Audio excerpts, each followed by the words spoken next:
नेपाल की राजधानी काठमांडू में एक बड़ा जन आंदोलन फूट पड़ा है। हजारों की संख्या में लोग सड़कों पर उतर आए। इनके तेवर बेहद आक्रामक दिखे और ऐसा लगा जैसे ये नेपाल में सत्ता को उखाड़ फेंकेंगे। गुस्से से बिलबिलाती लोगों की भीड़ राजधानी काठमांडू की सड़कों पर कुछ भी कर गुजरने को आमादा दिखाई दे रही थी। मौजूदा शासन के सामने खड़े हुए इस खतरे को कंट्रोल करने के लिए बड़ी संख्या में नेपाल पुलिस और दूसरे सिक्योरिटी फोर्सेस ने मोर्चा संभाला और देखते ही देखते वो हिंसा भड़की जिसने पूरे नेपाल को दहला दिया। नमस्कार, मैं हूं राम विश्वकर्मा और आप देख रहे हैं राम की रिपोर्ट। नेपाल में हजारों की संख्या में लोग सड़कों पर उतर आए। नेपाल की केपी ओली शर्मा सरकार को उखाड़ फेंकने और देश में एक बार फिर से राजतंत्र की स्थापना की मांग को लेकर आक्रोशित लोगों की भीड़ ने नेपाल की राजधानी काठमांडू में ऐसा हिंसक तांडव किया जो नेपाल में पिछले कई दशकों में नहीं देखा गया था। कुछ भी कर गुजरने को लालायित लोगों की भीड़ ने जमकर पथराव किया। शहर के कई बाजारों, दुकानों को आगजनी कर फूंक दिया गया। सरकारी वाहनों में जमकर तोड़फोड़ की गई और सुरक्षा बल के जवानों पर भी हमले किए गए। बिगड़ते हालात को काबू करने के लिए सिक्योरिटी फोर्सेस को भी सख्ती दिखानी पड़ी। प्रदर्शनकारियों को तितर-बितर करने के लिए उन पर आंसू गैस के गोले दागे गए और वाटर कैनन का भी इस्तेमाल किया गया, जिससे कई प्रदर्शनकारी घायल हो गए। इस दौरान बड़ी संख्या में प्रदर्शनकारियों को हिरासत में भी लिया गया। इसके बावजूद बहुत बड़ी संख्या में प्रदर्शनकारी डटे हुए हैं, जो प्रशासन के लिए बहुत बड़ी चुनौती बन गए हैं। इनकी मांग है कि नेपाल में राजशाही को फिर से बहाल किया जाए, साथ ही लोकतंत्रवादी सरकार को भी कायम रखा जाए। ऐसा बड़ा आंदोलन छेड़ते हुए प्रदर्शनकारियों के समूहों ने यह भी कहा कि ये तो सिर्फ अभी ट्रेलर है। अगर उनकी मांग पूरी नहीं हुई तो ये वो करेंगे जो नेपाल के इतिहास में कभी नहीं हुआ होगा। नेपाल में राजशाही की बहाली को लेकर पूरे एक हफ्ते का अल्टीमेटम दिया गया है और नेपाल की सरकार पर इस पर क्विक एक्शन लेते हुए फौरन इसे मान लेने का दबाव बनाया गया है।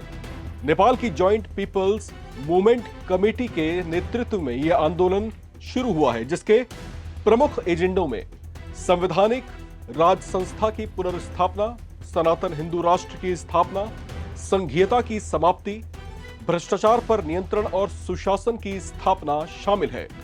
जॉइंट पीपल्स मूवमेंट कमेटी का प्रमुख चेहरा और इस आंदोलन के जनक 87 वर्षीय नवराज सुवेदी हैं।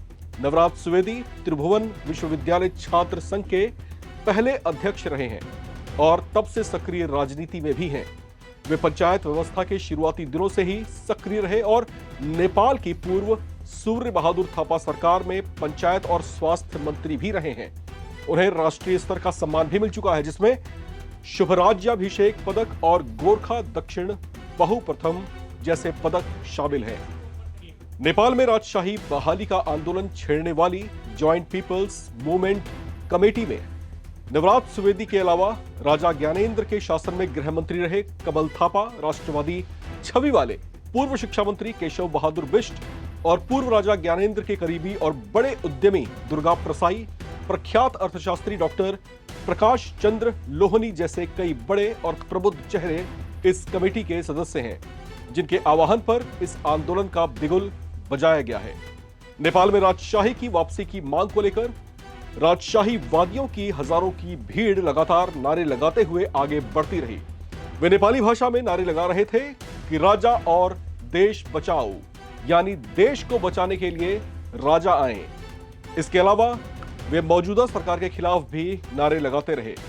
भ्रष्ट सरकार मुर्दाबाद और हम राजशाही वापस चाहते हैं जैसे नारों की गूंज से राजधानी काठमांडू का आसमान गूंज उठा। जो तस्वीरें और वीडियो सामने आई हैं उसमें आप देख सकते हैं कि नेपाल के राष्ट्रीय झंडे और राजा ज्ञानेंद्र वीर विक्रम शाह की तस्वीरों के साथ प्रदर्शनकारी किस तरीके से तिनकुए इलाके में कुछ घरों पर भी हमले करते हुए देखे गए। इस दौरान प्रदर्शनकारियों ने पथराव भी किया।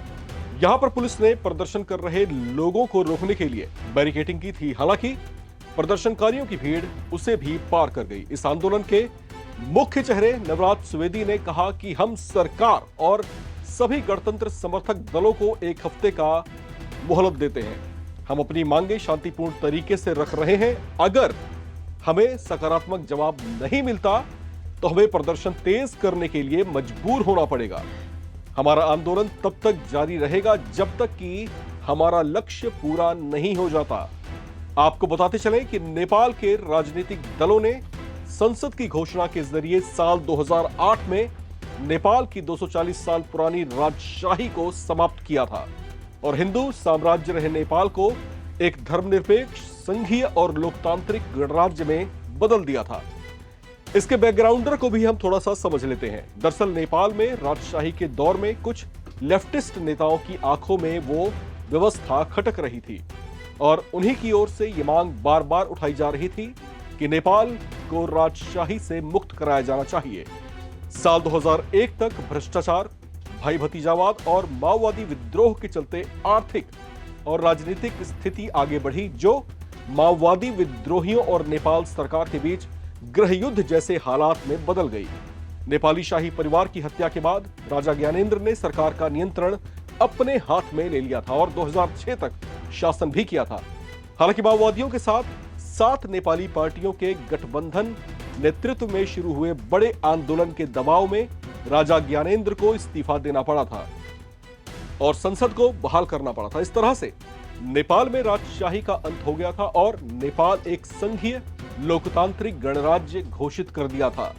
लेकिन अब हालात फिर से करवट ले रहे हैं और नेपाल में अब जो स्थितियां यहां पर बनती हुई दिखाई दे रही हैं और जिस तरीके से जन आक्रोश इस समय राजधानी काठमांडू की सड़कों पर फूट पड़ा है, वो अपने आप में ये दिखा रहा है, ये संकेत दे रहा है कि शायद ऐसी स्थिति बन सकती है कि नेपाल में वापस गृहयुद्ध जैसे हालात बन जाएं और शायद गृहयुद्ध छिड़ भी जाए, क्योंकि यहां पर जो बड़ा समर्थन, एक बड़ा जनसमूह, एक बड़ा जनसैलाब काठमांडू की सड़कों पर देखा गया, वो क्या कुछ कर गुजरने को आमादा है और किस तरीके से उन्होंने मौजूदा केपी ओली शर्मा सरकार को अल्टीमेटम दिया है, ये अपने आप में इस समय नेपाल में आपसी संघर्ष का विषय बनता जा रहा है।